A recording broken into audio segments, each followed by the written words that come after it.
Hello, anyone that's still living in the 1970s? We interrupt your day to bring you this announcement. Husker Ninja is in the building. Alright, guys, you're here today with episode number 15 of the Akron Zips Dynasty right here on NCAA 14.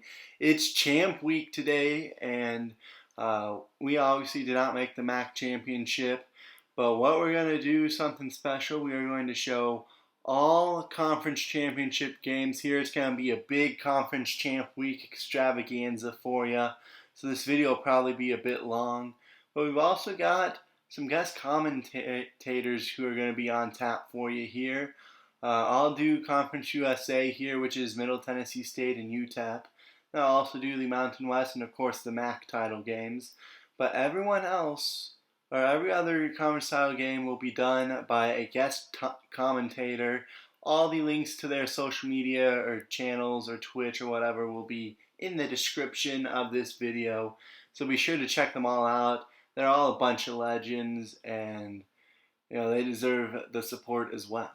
So Tavares Thomas will get things started with a touchdown run right there for Middle Tennessee State. And now UTEP's going to throw an interception. That pass is picked off, and Middle Tennessee State is going to drive down the field. On 1st and goal, they will give it to Terrell West, who's into the end zone for the 5-yard touchdown run. It's now a 14-point game. And Middle Tennessee State with the ball back here. Early second quarter. That's jumped, intercepted, and it'll be returned for a pick six. Just like that, it's a brand new ball game here as Brent Stockstill is picked off by Justin Prince, who'll return it to the end zone. You got reservations for 6, but Middle Tennessee State will march down the field, and Tavares Thomas, will get into the end zone for the second time today. It's back to a 2-score game. UTEP would drive down the field just before halftime. They would send a field goal through the uprights, and going into the third quarter down by 11. And now it's a 18-point game as Brent Stockstill will keep it himself on the read option. And UTEP facing a 3rd and 7. Back to pass. Throws underneath. That's picked off. Intercepted by Middle Tennessee State, and that'll be another pick six. Second pick six of the day, one for each team. Kyle Oxley throws his second pick of the day. Middle Tennessee State is rolling now. A 25-point game, make it 28 as they kick a field goal to start the third quarter. And now time running down here under a minute left. Middle Tennessee State with one more interception for good measure. They are going to win the Conference USA title game 38-10 over UTEP. And that'll do it for me for this Conference USA title game. Next, we are going to send it over to my guy, Franchise Gaming, who has the call of the American Athletic title game. Take it away, FG.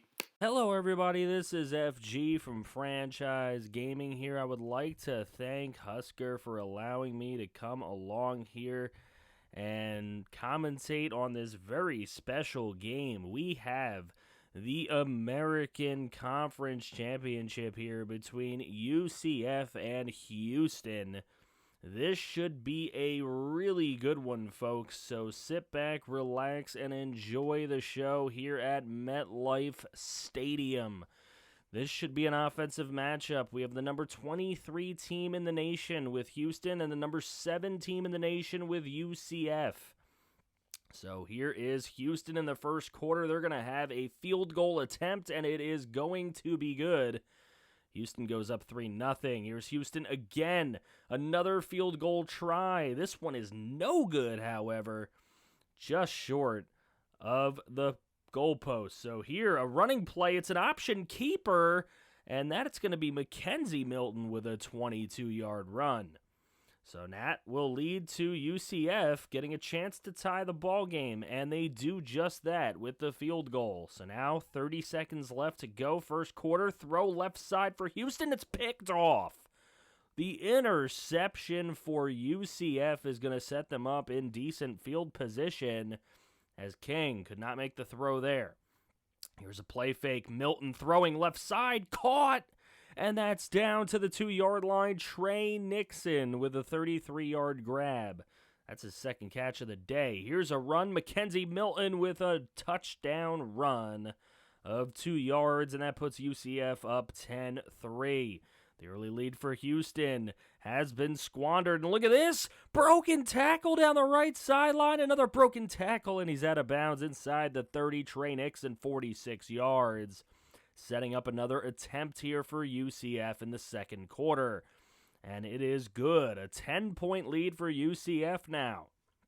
So here's Milton in the pocket from his own 50, making a throw, and that's going to be complete to Gabriel Davis for 17 yards and a first down. That leads to another UCF field goal try, and it is 16-3. So now Houston really has to get on their horse, but look at this pick! What an interception, cut off, and taken to the house. UCF has been picking off Derek King all day, and that's Tay Owen with a huge play, making it 23-3. Here's a deep throw and dropped. That is not going to help your team come back if you can't haul those grabs in. Houston going to settle for a 3-point field goal try here, and it is going to be no good as that one wide.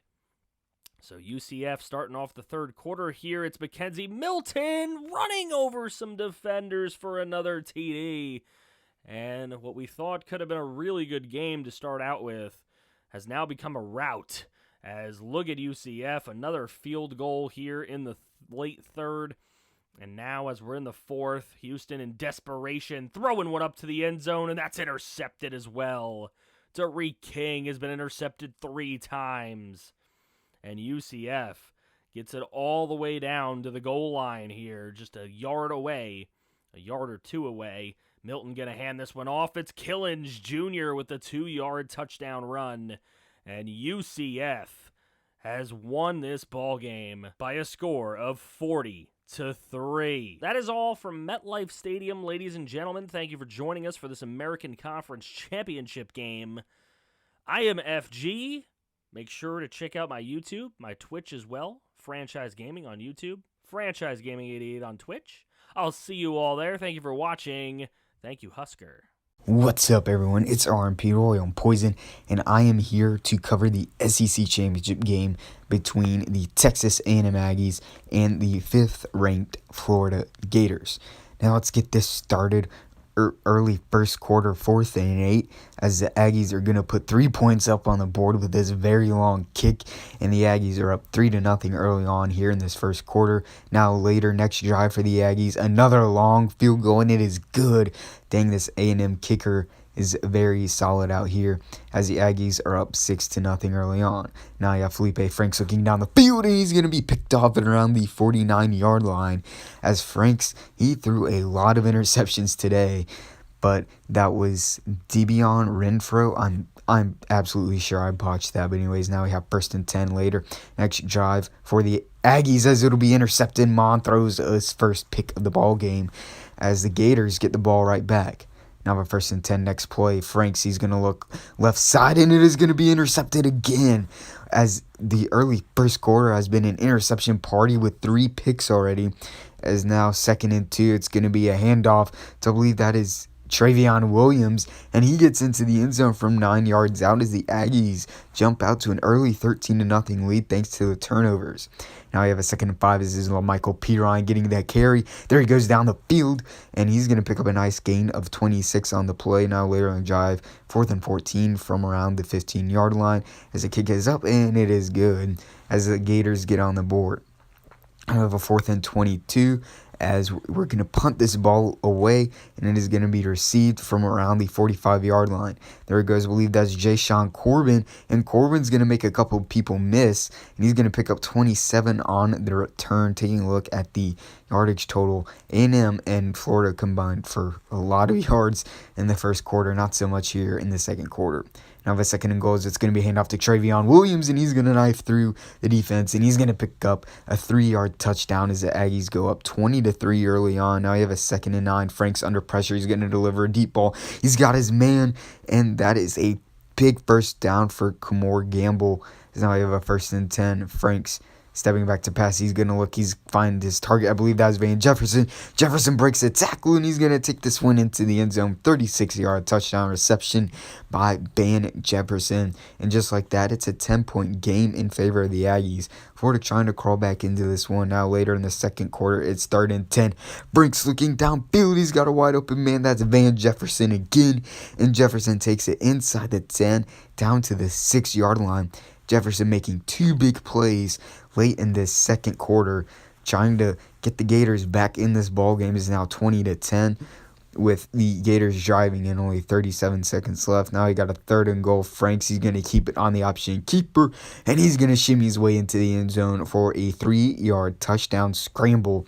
As just like that, the Gators are only down by 3. Now he got a 4th and 2 as Mon. He's going to look in. It's going to be deflected by Luke Ankrum with his first deflection of the ball game. And now later on, we have a 1st and 10 as Franks. He's going to pitch it. It's a fumble. It is picked up by the Aggies at the 49-yard line. Another big turnover by Felipe Franks. He's been a turnover machine so far. So now we got another 4th and 2. It's going to be a pitch to Travion Williams. And Williams is gobbled up in the backfield for a loss of 4. And this Florida defense is having a pretty solid third quarter. Now later, 3rd and 15. Franks is going to take a shot deep. He's got his target, and that is a catch at the 30-yard line. Van Jefferson once again, as now Franks is going to hand it off to LaMichael Pirine, and Pirine from 11 yards out is going to take this one to the house. And just like that, the Florida Gators have overcame a 20-3 deficit. And they now have the lead, now 4th and 5, early 4th quarter, as Kellen Mond is sacked for a loss of 8, a big sack by this Gator defense. Now, next drive for Florida, 3rd and 8, Franks stepping up in the pocket. He's going to deliver it. It is going to be intercepted. Franks' 3rd pick of the day, the 4th turnover from Florida. Very sloppy day from Felipe Franks, as that is Derek Tucker with the interception. Now later we go 3rd and 22. Franks is going to take a shot deep, but it is intercepted once again. Franks' 4th interception of the day, his 5th inflicted turnover, as that would be Oliver picking up the interception, Charles Oliver, as this gives the Aggies a chance. And now on 3rd and 2, it's going to be a flip to Travion Williams, and he's going to lose 5 on the play, bringing up a 4th and 7 as Mon. He's going to check it down to his man, that is, I believe, Courtney Davis. He's going to spin out of a tackle, but he will not pick up the first down, only gaining 6. And that's going to wrap up this ball game as Florida escapes with a 24-20 victory over the Texas A&M Aggies in the SEC Championship game. Thank you guys for watching, and thank you to Husker for allowing me to do this. I'll see you all next time. Peace. Thank you, RNP. So now we are here with the Mountain West title game. It'll be the 8-4 Colorado State Rams and the number 12 San Diego State Aztecs. Shout out to my boy Josh, big Aztec fan, I know. Well, your boys made it into the conference title game here in Season 1. They're ranked number 12 in the country. So we'll see if they can get the win here against Colorado State. As Champ Week rolling right along, not too many notable upsets. So it's a 4th and 21 here early, and that ball is going to be punted by San Diego State. It'll be taken, and a nice return here. Colorado State going to start with the ball inside at about the 36 of San Diego State. So great starting field position here. We got a little bit of a scoreboard malfunction. Still scoreless right there on 3rd and inches. That'll be caught in a broken tackle, and inside the 5 they go. Now on 2nd and goal, the handoff, and going to get into the end zone that time to take the lead here. Start the scoring. It's Izzy Matthews and the Rams on the board first. Still 7-0 here, and the answer right there for San Diego State. Got the edge right there, and Juwan Washington gets the edge, carries a defender with him into the end zone. 4th and 1, still first quarter. Olabisi Johnson will make the catch to make the 4th down conversion. Then on 4th and goal, rolling the dice again, they'll give to Matthews. He'll punch it in from 1 yard out. It's 14-7 Colorado State.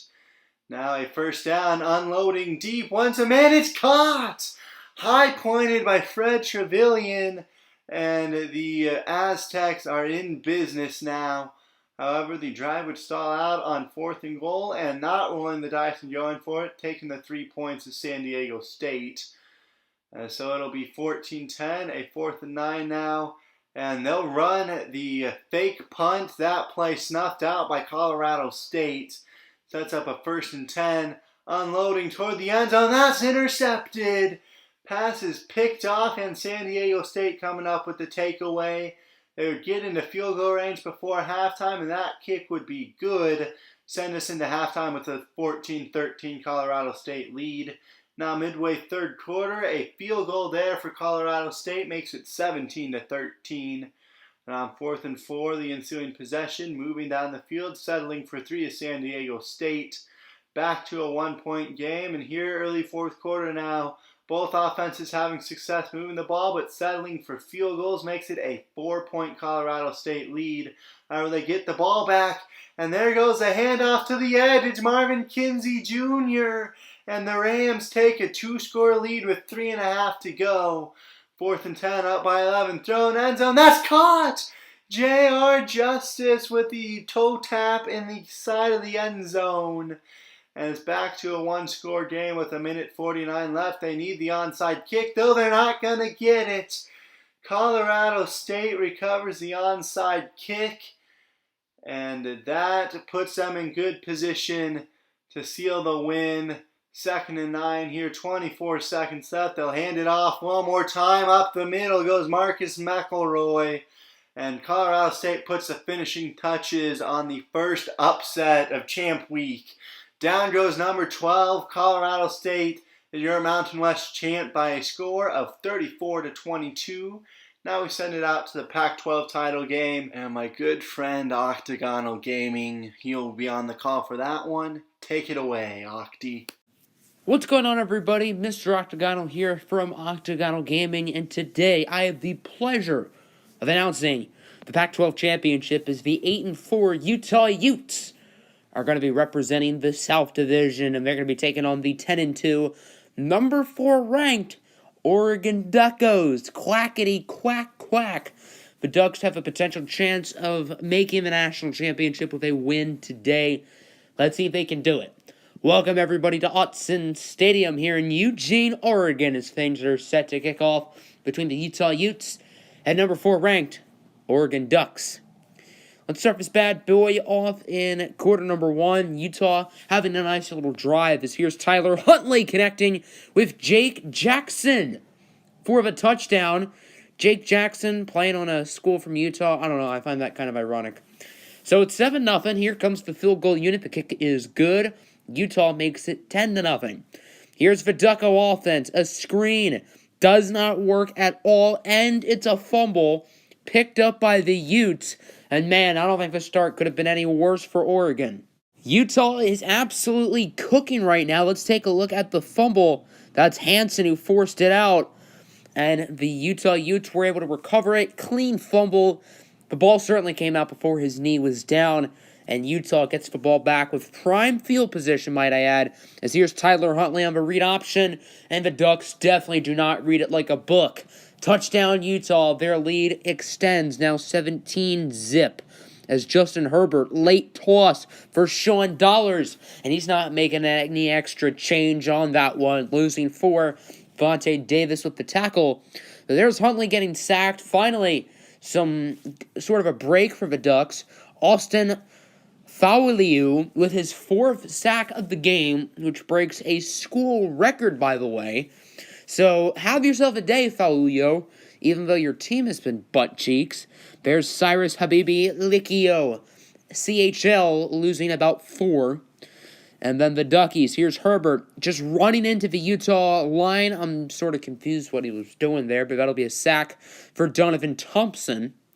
And here's the Duck field goal unit trying to get some sort of life. Any points on the board, the kick would be good. Oregon makes it 3-17. And then a few plays later, you can't spell intercepted without the D.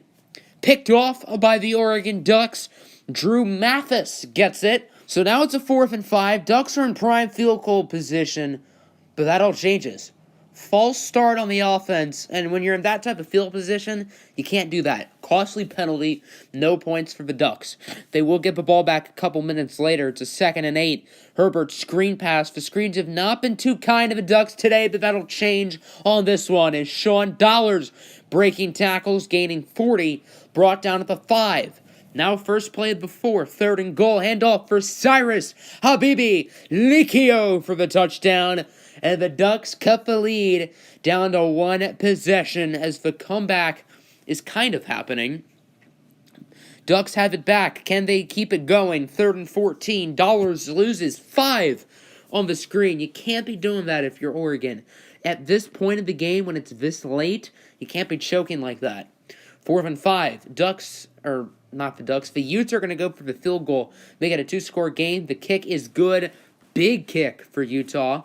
Now it's 20-10. Oregon not looking good. 4th down. It would be a turnover on downs as Herbert's pass is out of bounds.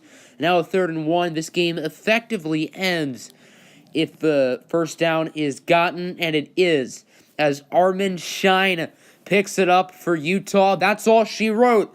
The Utes get the upset in the Pac-12 championship, 20-10. What a game. I don't think anyone expected Utah to win this one. But that'll do it for me. I'm Octagonal Gaming. Thank you, Husker, for having me on, and I'll see you all next time. Why, hello there, beautiful people. Kaz the Blackheart from CRAYNIAQ Gaming here, and we got the ACC Championship game for you. We got number 13 Georgia Tech sitting at 10-2, taking on number 2 Clemson, who's undefeated at 12-0, and trying to get back to the national championship to defend their crown.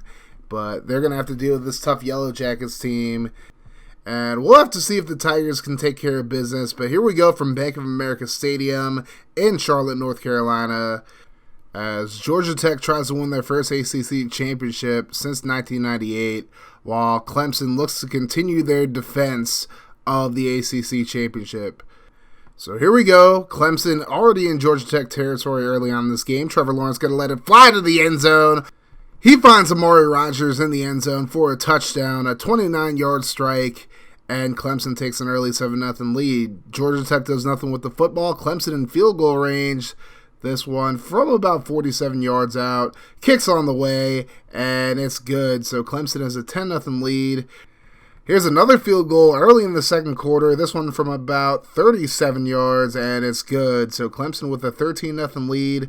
Georgia Tech, of course, with that triple option offense, and they're going to get the pitch right there. The running back's going to get up into Clemson territory, up to the 36-yard line. Now Georgia Tech trying to get into the end zone here. Taquan Marshall going to take it in himself for the touchdown as Georgia Tech cuts into that Clemson lead. It's 13-7 now, but Clemson past the midway point in the second quarter, looking to the end zone again. Lawrence going to let it fly, finds his man in the end zone. It's Rodgers yet again, his second touchdown catch of the game, and Clemson now up 20-7. Fun fact, their mascot's name is just the Tiger. That's pretty lame to me, but now second half action here. Trevor Lawrence going to be picked off immediately by Johnny Kerr, and here comes Georgia Tech. They're going to get the ball inside Clemson territory, and now the Yellow Jackets have a chance to make a game out of this. They're going to try a field goal. It's a pretty long one, about 52 yards out, and it's going to be no good off the crossbar. So Georgia Tech misses a golden opportunity. Now Clemson looking to take over as Trevor Lawrence finds his man Deontay Overton for a first down. Very next play, they hand off to Travis Etienne. He's going to get into the end zone for the touchdown.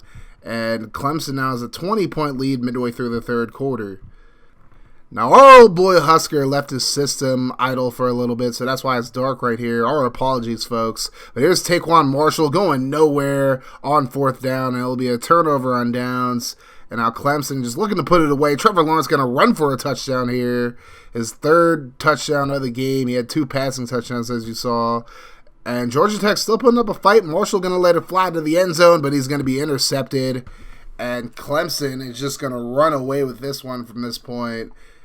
They tack on one more field goal to make it 37-7, but this game was never close. Georgia Tech did have a chance at one point early in the second half, but they let it go. And unless something crazy happens, Clemson's going back to the national championship game, and they could be facing Iowa depending on who wins that overtime thriller with Ohio State. We'll have to see, but that's it for me, guys. Deuces. Here we go, everybody. The Big Ten Championship has arrived, and the number 14, 10-2, Ohio State Buckeyes will be facing off against the number 1 ranked 12-0 Iowa Hawkeyes, who, with a win, have a chance to appear in the national championship. Led by that man right there, number 38, tight end TJ Hawkinson. Can the Hawkeyes do it, or will the Buckeyes spoil their championship bids? Welcome, everybody, to Lucas Oil Stadium, home of the Indianapolis Colts and home of this year's Big Ten Championship between the Buckeyes and the Hawkeyes. This one should be a good one. And let's get this game rocking and rolling very shortly. So here are the Buckeyes with the ball, led by quarterback Justin Fields. As Fields is going to look to throw it, and he's immediately intercepted. Quick start for Iowa, and that's just what they needed to get on the right foot. Jack Hockaday with the play. Not the only Hawk player on this Iowa team, and then they would get the touchdown. Mackey Sargent for running back with the score. Just like that, Iowa will take a 7-0 lead. Iowa's next possession, they're going to trot out the field goal unit, try to make it a 10-0 lead. They would do just that, so definitely the start that Iowa wants in their quest to appear in the big game. Ohio State needs to get on a roll, and plays like that will help, as Austin Mack with the first down reception. Big game in this one for Mack, as he was definitely Justin Fields' favorite target today. And then the Buckeyes are going to try to put some points on the board as they do make the field goal, just like that. They're only down by 7. Here's Nate Stanley on second down. He'd be intercepted by Jordan Fuller of his safety. And just like that, this game has been flipped upside down. All the momentum that Iowa had been building up in the first quarter is disappearing away slowly but surely, as Ohio State does tack on another field goal. So just like that, it's only a 4-point game. The stadium gets dark. We got some Super Bowl 47 flashbacks. And because of that, Iowa lost the ball. Ohio State picks it up. The lights would quickly turn back on. But that's a game-changing play, all because of the stadium's technology. You cannot do that, Lucas Oil Stadium. I don't know what that was from the people managing this place. That's just disgraceful. That's certainly helpful for the Buckeyes, as Justin Fields runs the read option perfectly. Iowa did not read that one correctly, and Ohio State now leads it 13-10. So let's go late in the first half, where things start to get a little bit wacky. Here's an awfully long field goal for the Buckeyes, just the way she likes it. However, the kick would be short. That's actually what she ended up saying. So 3rd down and long. It's going to be 4th and longer, as Mackey Sargent loses a lot on the screenplay. Buckeyes will get the ball back, as Justin Fields with a deep shot for Benjamin Victor. Probably could have been a touchdown if the ball wasn't underthrown, but still a big gain for Victor. And the Buckeyes should be able to put some points on the board here, and they would send out their field goal unit. The kick would go right down Main Street, and Ohio State gets their 3rd field goal of the first half, leading 16-10. Starting the second half off, here's Fields with a deep shot down the field for Austin Mack. And just like that, it's now 1st down inside the red zone for the Buckeyes. They should be able to punch it in, and as the great Gus Johnson once said, JK all day.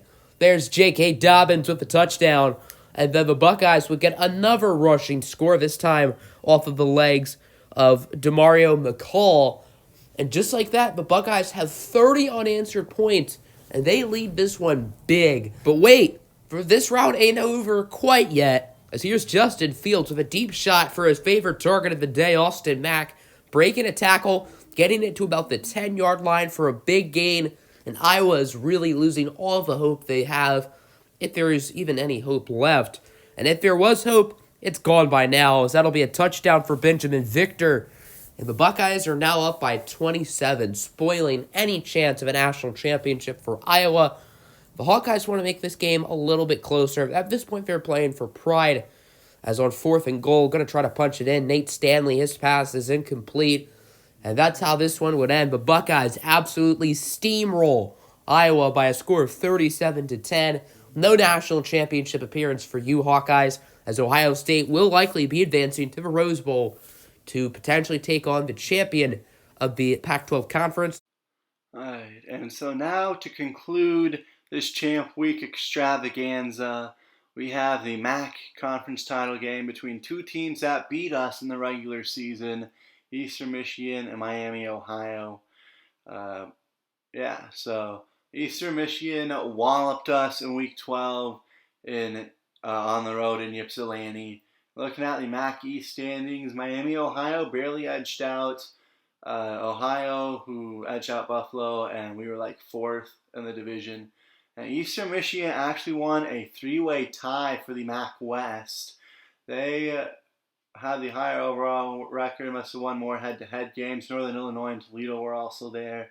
They'll finish 7-5, but Eastern Michigan is your MAC representative for the MAC West.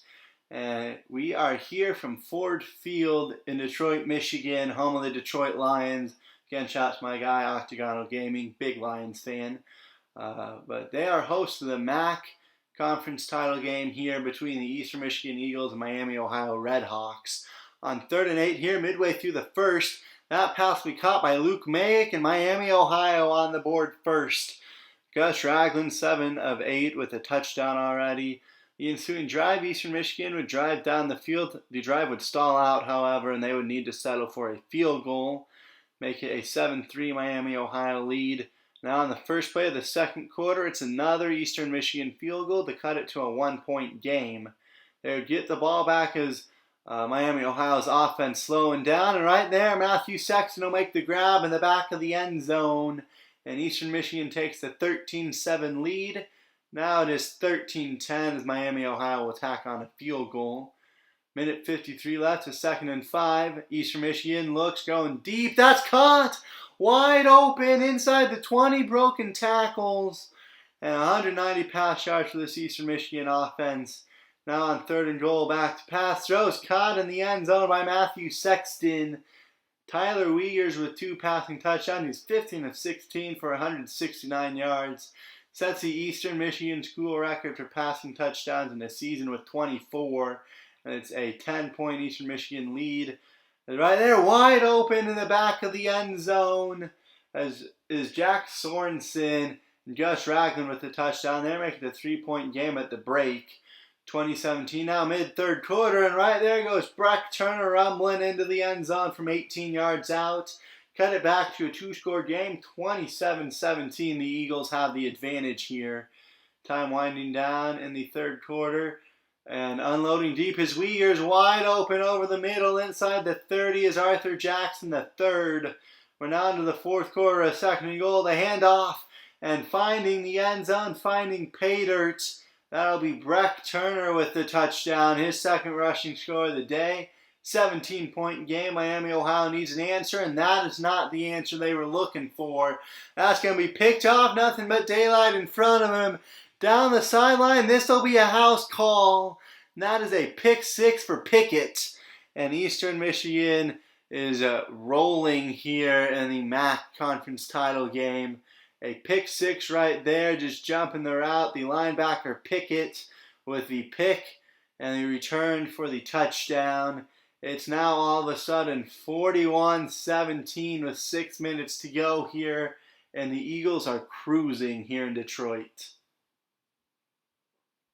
So Miami, Ohio had moved down the field looking for a last-ditch comeback attempt of some sort. That'll be picked off instead, though.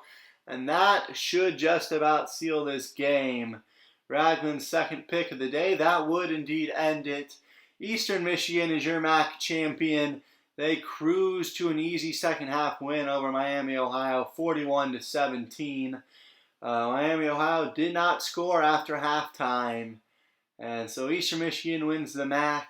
And now we will find out our bowl fate as we advance to bowl season here. And you can see Trevor Lawrence wins the Heisman. ATN finishes 2nd, so Clemson goes 1-2. And we do not make a bowl game. So a 7-5 record in year number 1. But we only went 4-5 in conference play. And that'll be enough to keep the squad home for the holidays.